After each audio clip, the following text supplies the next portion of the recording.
What's up, guys? Jake from Tackle Warehouse, and I'm here with Mads from Savage Gear. And this is the first time I've got to see it. We're getting a look at a new bait that Mads has been working on for quite a while, because I heard about it a while ago, but I never got to see one until just right now. So I'm sure that, Mads is so well known for building swim baits and tinkering and messing with stuff and just figuring out solutions to problems. And we're going to talk about a new glide bait that he's been working on. Yeah, so let me start by saying that it's so obvious that I'm going after the GOAT of glide baits. Everyone's got one. Everyone's got one. And it is known as the greatest glide bait of all time. It is an inspiration for a lot of us, and I've always wanted to work with twin skin. Yes. So when you have a twin skin technology, you're basically able to make water channels running under the skin. Mm-hmm. And that gives an amazing water grip. Yep. So as you can see here on the design here, this is such a deep channel and the mouth is open.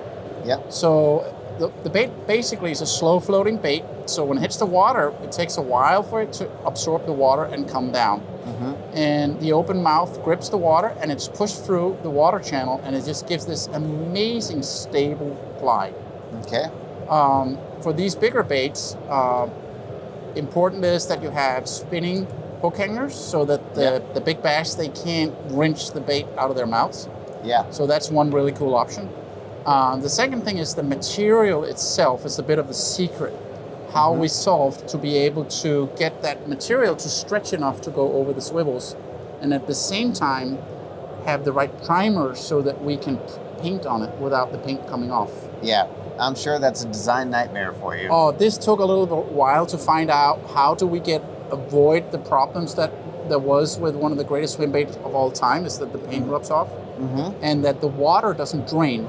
So as you can see here, it's self-draining. The holes and the open gills here. Oh, I didn't notice those. Yeah, so the open gills gives it that ventilation, so the water comes out. And in the tail here, you can see I made the design that you can squirt it. So it's like a hollow body frog. There's 2 holes on each side and there's a hole down here.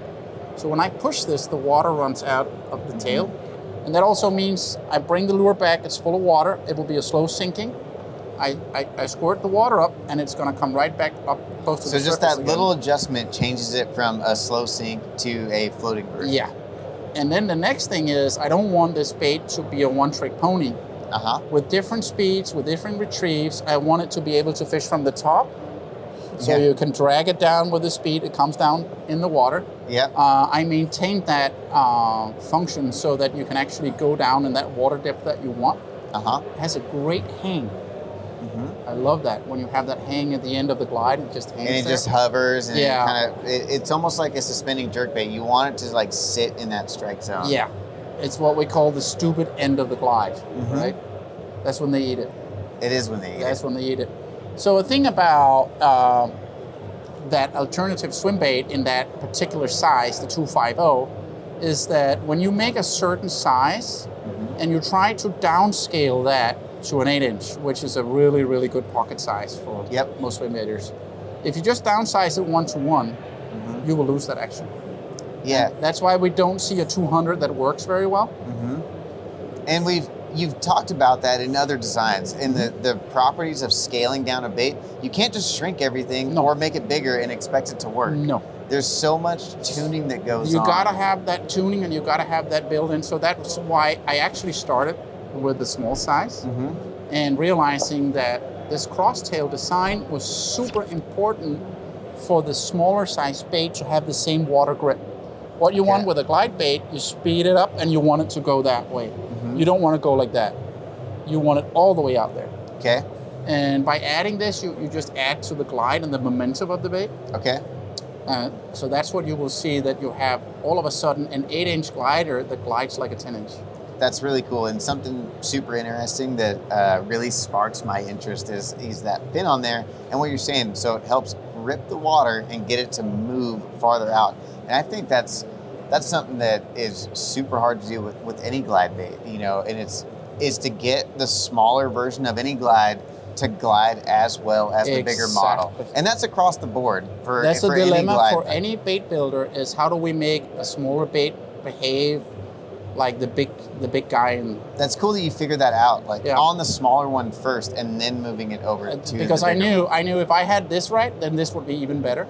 And another thing that I found is, as you see, most glide bait is very, very difficult to get a super low center of gravity. So when the bait has a lower center of gravity, it doesn't want to blow out of the water like that when you retrieve it. The lower it is, it keeps it in that upright posture. And that's where that crosstail helps it to not blow out the Just glide. something a little bit added. I mean, that little bit of resistance there to prevent it from going side to side. So, and you can feel it in the rod. You can actually, you can feel how it's gliding. Yeah, and that's what you want, because if you can't feel it, you don't know. I mean, at the end of a long cast, if you don't feel it and understand what the bait's doing, you can't impart the right, reel twitches, rod twitches, and impart the right action when you want it. You're kind of blind in that sense. And that's when you learn it. It's like a muscle memory. That's when you become really good at throwing a bait or fishing a bait, is when you feel the resistance in your hand, because that's when you get bit. Yep. So having looked at all these things, and then also giving a lot of thought to what is it we need on the bank. We need super sharp hooks. I'm a big fan of feathered hooks, especially for the bigger glide baits. It does give that sensation that the hook is a fin. Yeah. You got the micro movement from the fin, and on that stop, the feather goes from being here to here. So that flare sometimes get the fish really aggressive, so schmuck. And it's just something to trigger them right at the very moment when you need it. So that's one thing that we worked on. Of course, the spinning trebles is another thing. Second thing is, some guys and some days you want a standard treble hook, super strong, but you don't want feathers on it. Yeah. So adding that to the kit, to the box, so the customer can, or the angler can actually change from the feathered hook to the non-feathered hooks. Yeah. And then having a super X-snap, really, really strong carbon steel X-snap, for those who don't want to tie it on, have that already as part of the kit. Yeah. Stuff like that.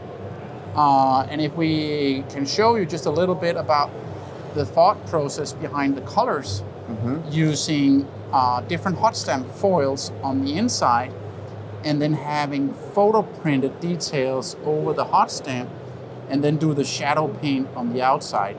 So there's almost 3 layers of the paint and the color schemes. So for each bait, it's almost an hour process. Jesus. Yeah. So, and that's what people think, that this is easy to make. This is super, super difficult. No, and and we all probably take it for granted that you can just pump baits out, but hearing you explain, just the paint job alone takes an hour per bait. An hour. So the inside ABS shell has to be epoxy glued together, welded, sonic welded, has to be PU coated before we can hot stamp it. Then it goes to the hot stamp, where each and every one has to be brushed off for dust and made in a special way. You put the hot stamp on there. Then once you've done that, you photo print on top of the hot stamp, and you add the inner flash colors you can see here, right? Yeah. No, it looks amazing. And then on top of that, you have to put the skin on, which is in itself is a very daring process, because you need to hit the right temperature. If it's too warm, it deforms. If it's too cold, it will crack when you put it over the swivels. So even that is difficult. The last details is adding the gill, the outer silver spray, the shadow to the eye, and adding the back color.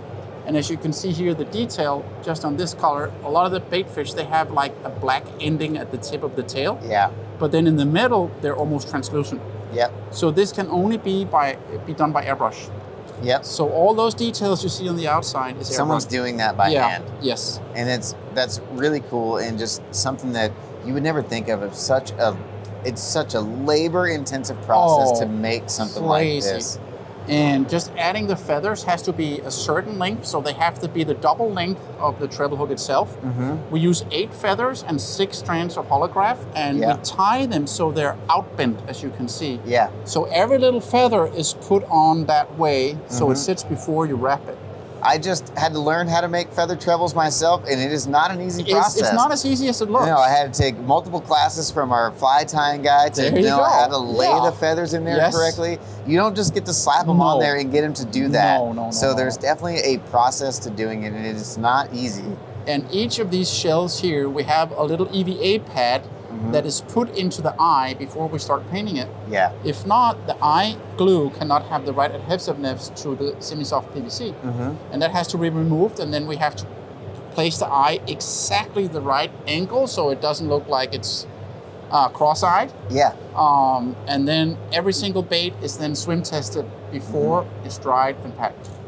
And it's really cool. I mean, super exciting stuff coming from Savage Gear. I mean, I'm sure most of us we're so pumped about it and can't wait for these to come out. We don't know when they're coming out right at this moment, but we know it's a project that Mads is working on, and something that's really cool that he's brought us in here to kind of give us a sneak peek at one of his projects. Something I know you've probably spent hours and hours, days, I don't know how many days, involved with developing a bait like this, but it will be available sometime in the future, and for sure Tackle Warehouse is going to have it. Yeah, I can't wait to get this out, because if other anglers will see what we're seeing right now, that's going to be a storm. So it's going to be really cool. So available sometime in the future, so keep your eyes out for the new Savage Gear bait that Matt's been working on.